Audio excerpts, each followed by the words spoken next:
लग्नाची बेडी या मालिकेच्या 19 जानेवारीच्या भागामध्ये राणी आता रडत रडत कार घेऊन सिंधूकडे चाललेली असते आणि तिच्या नजरेसमोर सगळं दिसत असतं। सिंधूला राघवने सांगितलेलं असतं की माझं आणि राणीचं लग्न झालंच नाही, आपण दोघं एकत्र येऊया आणि दोघांनी एकमेकांना मिठी मारत एकमेकांचं प्रेम व्यक्त केलेलं सगळं राणीच्या समोर उभं राहतं आणि ती देवाची प्रार्थना करते, देवा हे जे मी स्वप्न पाहिलंय ना, हे फक्त माझं एक स्वप्नच असू दे, हे माझं स्वप्न कधी सत्यात उतरू देऊ नको, असा विचार करत राणी आता रडत रडत कार चालवत इकडे सिंधूच्या घरापर्यंत येऊन पोहोचते सुद्धा। तोपर्यंत राघवला काहीतरी प्रॉब्लेम होत असतो। राघव सारखा इकडून तिकडून आपल्या अंगाला खाजवत असतो। त्याच वेळेला सिंधू आता हे सगळं पाहते आणि राघव काहीतरी अस्वस्थ आहे असा विचार करत सिंधू आता राघवकडे पाहते आणि काही होतंय का, म्हणजे कसलं इचिंग वगैरे होतंय का? राघव म्हणतो हो, कसलं इचिंग होतंय कळत नाहीये, पण काहीतरी टोचतंय मला आतून। यावरती सिंधू म्हणते, तुम्हाला काही खाण्यामध्ये ॲलर्जीचे पदार्थ आला का? यावरती आता मात्र राघव म्हणतो, तसं मला काही आठवत नाहीये। सिंधू म्हणते, थांबा एक मिनिट मी पाहते।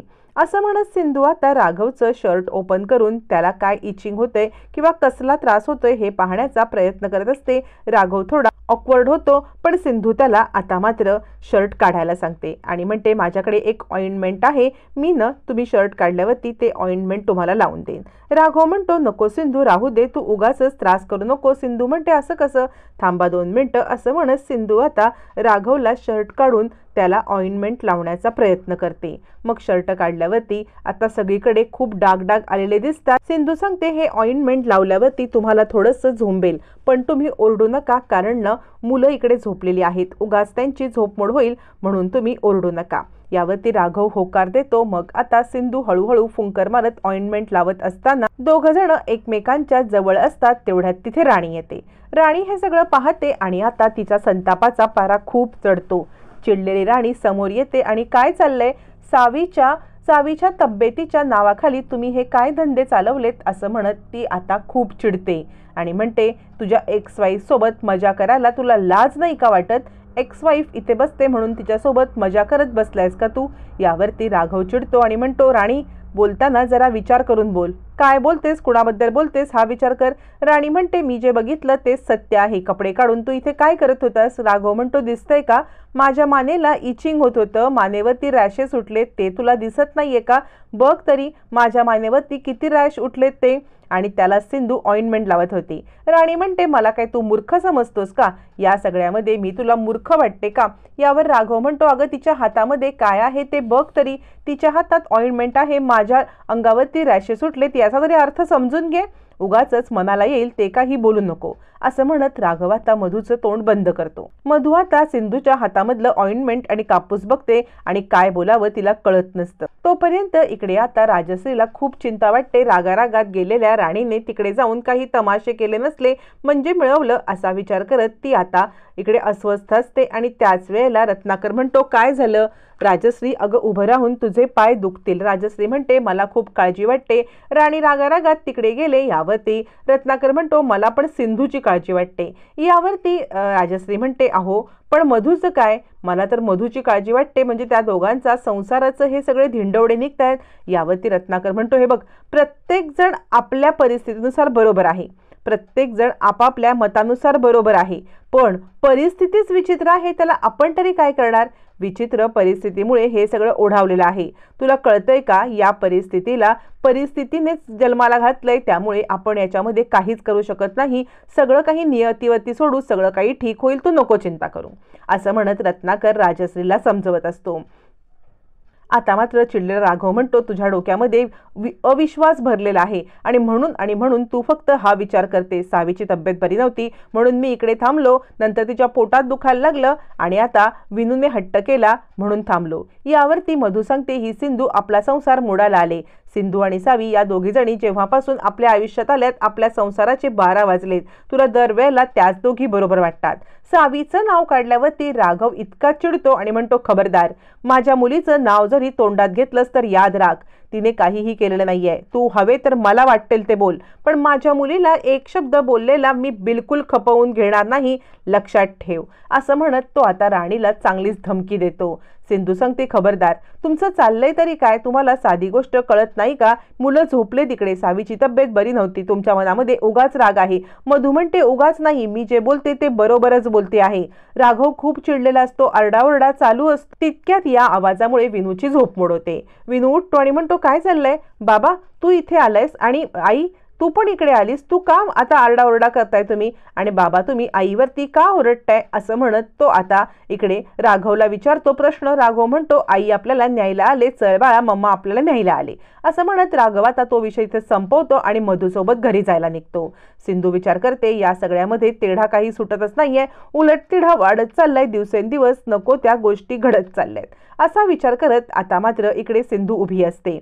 तोपर्यंत इकडे राघव घरी येतो, विनूला घरी झोपवतो. विनूला झोपवून झाल्यावरती राघव आता बाजूला असताना राणी म्हणते, सिरियसली राघव, म्हणजे तुला अजूनही माझ्याशी काही या विषयावरती बोलायचं नाहीये? राघव म्हणतो, नाही, मला या विषयावरती बिलकुल तुझ्याशी बोलायचं नाहीये. यावर राणी म्हणते, राघव, काय चाललंय तुझ्या मनामध्ये? म्हणजे तू मला कधी बायकोचा दर्जा दिलाच नाहीयेस. राघव म्हणतो, हे बघ, तुला मी विनूच्या आईचा दर्जा दिलाय. यावरती राणी सांगते, पण मला बायकोचा दर्जा पाहिजे, तुझ्या बायकोचा. राघव म्हणतो, हे आपलं आधीच ठरलेलं आहे. यावरती राणी सांगते, अजूनही तुझ्या मनात माझ्याबद्दल काही नाहीये, जेवढं सिंधूबद्दल आहे ना, ते माझ्या मनात माझ्याबद्दल तुझ्या मनात काहीच नाहीये. मला एका प्रश्नाचं उत्तर दे. जर एखादी बोट असेल आणि त्या बोटमध्ये जर मी, सिंधू आणि तू असशील आणि आम्ही दोघी जणी बुडत असू आणि तुला एकाला वाचवायची संधी मिळाली, तर तू कुणाला वाचवशील? असं म्हणत राणीने खूप मोठा कठीण प्रश्न टाकलेला असतो. राघव काहीच बोलत नाही आणि त्यावेळेला राणी म्हणते, बोल, कुणाला वाचवशील? तर राघव म्हणतो, तुला वाचवेन. यावरती राणी म्हणते, तू दिलेलं उत्तर मला काही पटत नाहीये, मी तुला पुन्हा विचारते. एका बोटमध्ये आम्हाला दोघी मरत असू आणि दोघींना वाचवण्यापैकी एकीची संधी असेल तर तू सिंधूला सोडून मला वाचवशील? राघव म्हणतो, हो, मी तुला वाचवेन.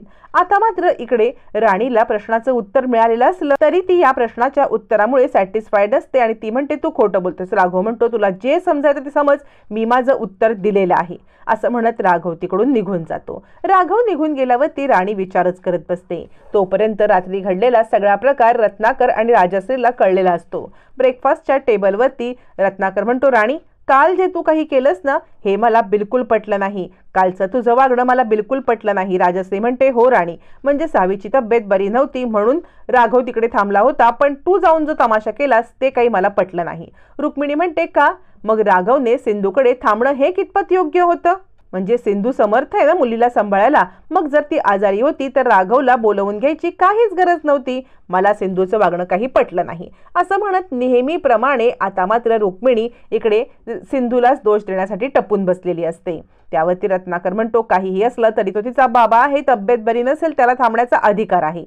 तोपर्यंत राणी नाटक करत म्हणते, सॉरी, म्हणजे मला हे असं करायला नको होतं, मला कळतंय माझं वागणं चुकलेलं आहे, असं म्हणत राणी माफी मागते. तोपर्यंत विनू येतो आणि म्हणतो, आज आमची फॅमिली पिकनिक जाणार आहे, मी, मम्मी, बाबा आणि सिंधू, डॉक्टर सिंधू त्या सुद्धा येणार आहेत, डॉक्टर काकू आणि आता सावी, आम्ही सगळेजण छान पिकनिक एन्जॉय करणार.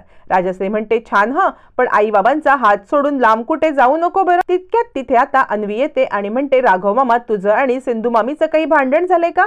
राघव म्हणतो, नाही, का बरं तू असं म्हणतेस? अन्वी म्हणते, सिंधू मामीचा फोन आला होता, ती सांगत होती की ती पिकनिकला येणार नाही.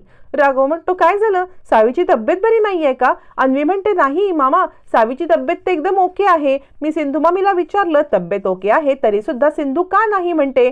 म्हणून आता राघवला संशय येतो. राणीला वाटतं, चला बॅद उगाचच टळली, म्हणजे नको ते संकट आपल्यावरती येण्याच्या आधीच टळलं, असं राणी विचार करते. आणि आदल्या रात्रीचा प्रकार आठवून राघवला वाटतं की काल रात्री केलेल्या तमाशामुळे मधूच्या सिंधूने यायला नकार दिला असेल, तिला मला मनवायला पाहिजे, असा विचार करत राघव सुद्धा आता सिंधूला मनवायला जाणार असतो. पण तोपर्यंत इकडे आता राणी सांगते, विनू, तू काळजी करू नको, तू, मी, बाबा आपण तिघजण पिकनिकला जाऊया, खूप सारी धमाल करूया. विनू हट्ट धरतो, नाही, जर का माझी सिस्टर येणार नसेल पिकनिकला तर मी पण येणार नाही. मग राघवला आता सावीला आणि सिंधूला आणण्याशिवाय गत्यंतर नसतं. राणीचा जळफळाट झाला असला तरी सुद्धा आता मात्र सावी आणि सिंधू यांना आणण्यासाठी राघव जातो. अखेर त्यांना घेऊन तो पिकनिकला येतो सुद्धा. अखेर पिकनिकला सावी आणि सिंधू, इकडे राघव, राणी आणि विनू हे डबलच्या सीटवर, तिथं सिंगलच्या सीटवरती सिंधू बसलेली असते आणि छानपैकी गाणं गुणगुणत असतात.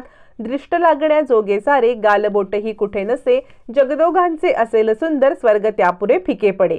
हे सुंदर गाणं दोघं जण ड्युएटमध्ये गात असतात. सिंधू आणि राघव. राणीचा नुसता जळफळाट होत असतो. राणी विचार करते, तू मला वेगळं करण्यासाठी राघव आणि मला हे सगळं करतेस ना, थांब तुला मी बघते, असं म्हणत सिंधू जरा इकडे ये. सिंधूला धरून ती दारापाशी नेते. दारापाशी नेऊन सिंधूला जोरदार धक्का देऊन ती खाली पडते. इकडे आता सावी आई म्हणून ओरडते. राणीचं प्रकरण राणीच्या अंगाशी येणार असते.